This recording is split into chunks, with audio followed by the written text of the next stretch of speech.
రాయలసీమలోని పలు జిల్లాల్లో భారీ వర్షాలు కురుస్తున్నాయి. దిత్వా తుఫాను బలహీనపడి తీరం దాటినా దాని ప్రభావం కొనసాగుతోంది. 2 రోజులుగా కురుస్తున్న భారీ వర్షాలకు తిరుపతి, నెల్లూరు జిల్లాల్లో జనజీవనం అస్తవ్యస్తంగా మారింది.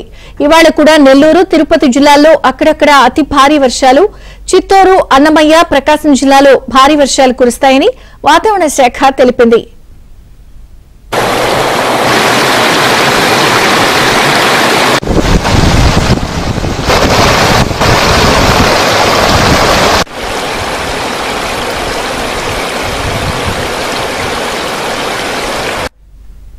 తిరుపతి జిల్లాలో స్వర్ణముఖి, కైవల్య, కాళంగి నదులతో పాటు పలు వాగులు, కాలువలు ఉధృతంగా ప్రవహిస్తున్నాయి. పలు మార్గాల్లో రాకపోకలు స్తంభించాయి.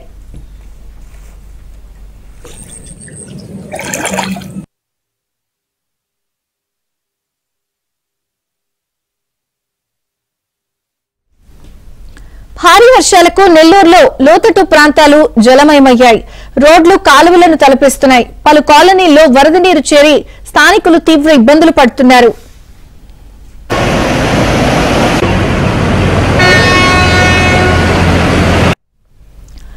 నెల్లూరు జిల్లా కోవూరు నియోజకవర్గంలో దిత్వా తుఫాను అన్నదాతలకు తీవ్ర నష్టాన్ని మిగిల్చింది.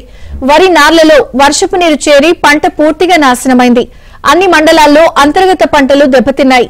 లోతట్టు ప్రాంతాల్లోని నివాస స్థలాలు చెరువులను తలపిస్తున్నాయి. కరెంటు స్తంభాలు దెబ్బతినడంతో విద్యుత్ సరఫరా అంతరాయంతో ప్రజలు అవస్థలు పడుతున్నారు. కాల్వకట్టలపై నివాసముండే గిరిజన కుటుంబాలను పునరావాస కేంద్రాలకు అధికారులు తరలిస్తున్నారు. మరోవైపు కోవూరు నియోజకవర్గంలోని కొన్ని గ్రామాలు జల దిగ్బంధంలో చిక్కుకున్నాయి.